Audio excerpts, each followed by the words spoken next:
안녕하십니까. 광주광역시의회 의정뉴스입니다. 광주광역시의회는 지난 1월 29일부터 2월 6일까지 올해 첫 회기인 제322회 임시회를 개회하고 9일간의 일정을 마무리했습니다. 이번 임시회에서는 광주광역시와 시교육청에 2024년도 주요 업무 계획을 보고받았습니다. 또한 조례안 21건, 동의안 2건, 규정안 1건 등 총 25건의 안건을 처리했습니다. 한편 신수정 의원 등 5명의 의원의 5분 자유 발언과 환경복지위원회 현장 방문이 있었습니다. 각 상임위원회 소관 실곡본부, 출자 출연기관, 그리고 교육청을 대상으로 한 2024년도 주요 업무계획 보고 청취는 광주시정과 교육행정의 민생 현안을 중심으로 꼼꼼하고 심도 있는 의견을 나누며 한 해를 설계하는 뜻깊은 시간이었습니다.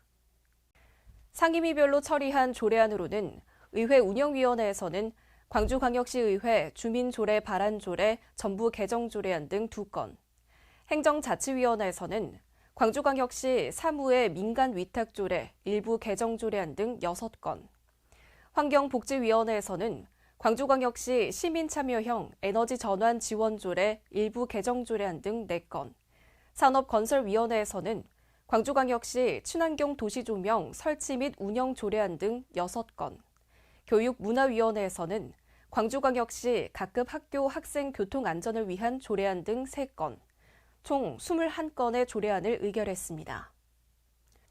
또한 예산결산특별위원회 위원 개선의 건 1건, 광주광역시의회 입법연구과제 사무처리 규정안 1건, 지방공기업 평가원 출연 동의안 등 동의안 2건을 처리했습니다. 정무창 의장은 폐회사에서 이번 회기는 광주시정과 교육행정의 주요 업무 계획을 청취하고 올해를 설계하는 뜻깊은 시간으로 의원들의 의견과 시민 여론을 반영해 내실 있게 추진될 수 있도록 당부했습니다. 또한 달빛철도 특별법 제정으로 추진되는 달빛철도뿐만 아니라 산업동맹을 연계해 지역사회를 한 단계 더 발전시키겠다고 말했습니다.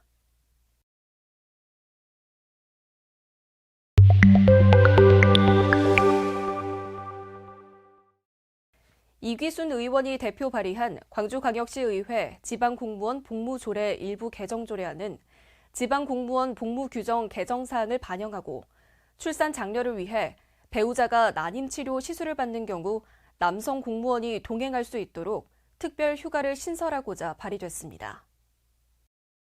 서용규 의원이 대표 발의한 광주광역시 자원순환 기본조례 일부 개정조례안은 지속가능한 순환경제사회로 전환하는 과정에서 녹색 일자리를 창출하고 자원을 효율적으로 이용해 순환경제를 달성함으로써 탄소 중립사회를 실현하고자 발의됐습니다.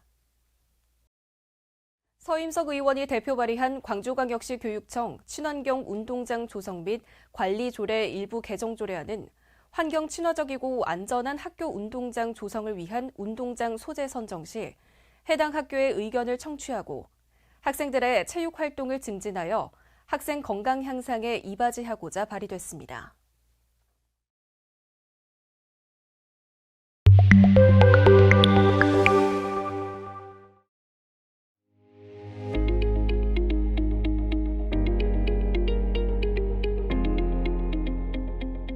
지금 같은 기후위기 시대를 극복하기 위해서는 녹색 일자리를 만들어내고 육성하는 일이 매우 중요합니다. 우리 광주가 기후위기 대응을 선도하고 또한 일자리 창출로 시민의 삶까지 개선할 수 있도록 조례를 개정하게 되었습니다. 기후위기 대응 기본조례를 포함해 녹색 일자리와 관련한 6건의 조례를 기후특위 위원님들과 함께 개정했습니다. 각 조례에 녹색 일자리의 정의를 신설해 녹색 일자리에 대한 계획을 수립하도록 했고 녹색 일자리 창출 사업을 추진하고 지원할 수 있도록 했습니다. 또한 녹색 일자리를 창출하는 기업을 일자리 우수기업으로 인정할 수 있는 근거를 마련했습니다. 이번 녹색 일자리 패키지 조례 개정은 녹색 일자리가 제도적 기반을 갖게 되는 큰 첫걸음입니다. 경제도 살리고 기후위기에도 대응할 수 있도록 녹색 일자리를 확산해 나가겠습니다.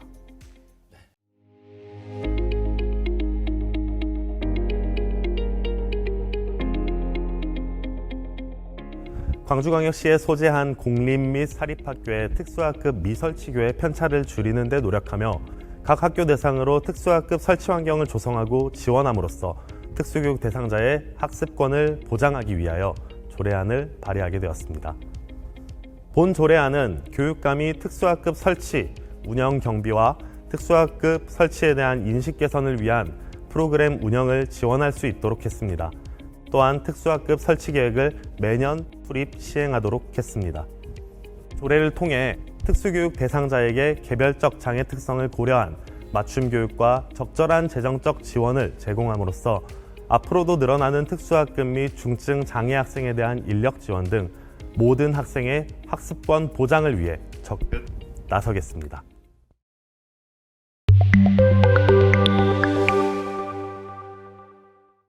광주 운동형 외톨이 지원센터는 보조 사업일 뿐입니다. 운동형 외톨이 지원 사업에 영혼 없고 일하지 않는 집행부 행정의 민낯을 보여주고 있는 예입니다.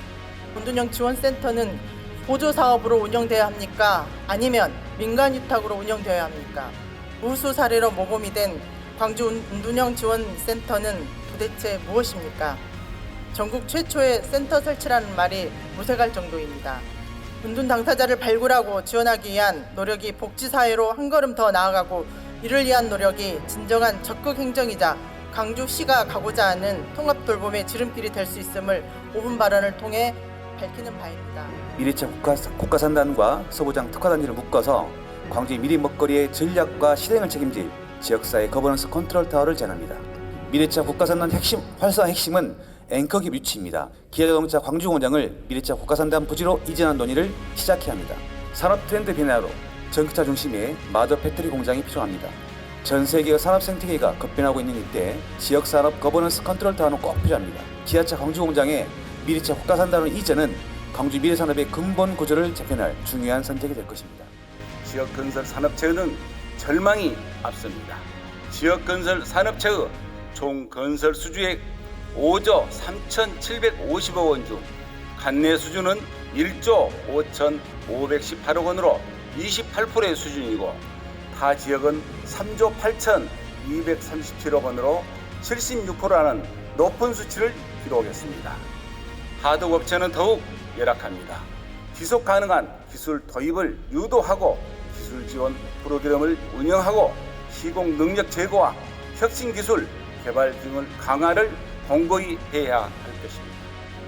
광주영어방송은 2009년 개국과 함께 첫 전파를 발사한 호남 유일의 외국어 방송으로 글로벌 국제 문화도시를 지향하고 문화적 다양성을 존중하며 또 지역민의 행복과 이익을 증진하기 위한 공익방송입니다.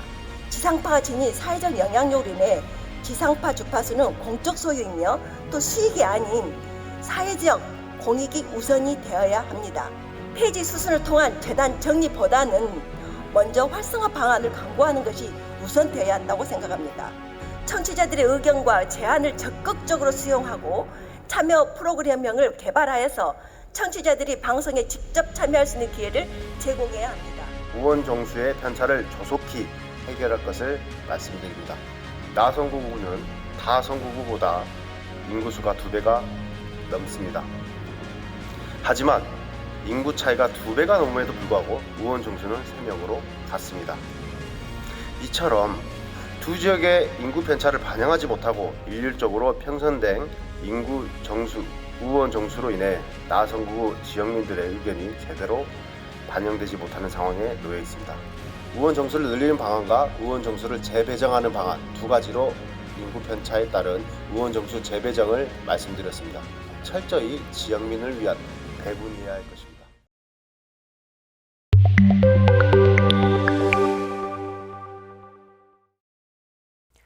환경복지위원회는 지난 2월 1일 남구 양과동에 소재한 시립수목원을 방문해 지난 행정사무감사 시 지적했던 사항들의 조치 결과를 점검하고 수목원 시설 현황과 향후 계획 등 다양한 의견을 논의했습니다.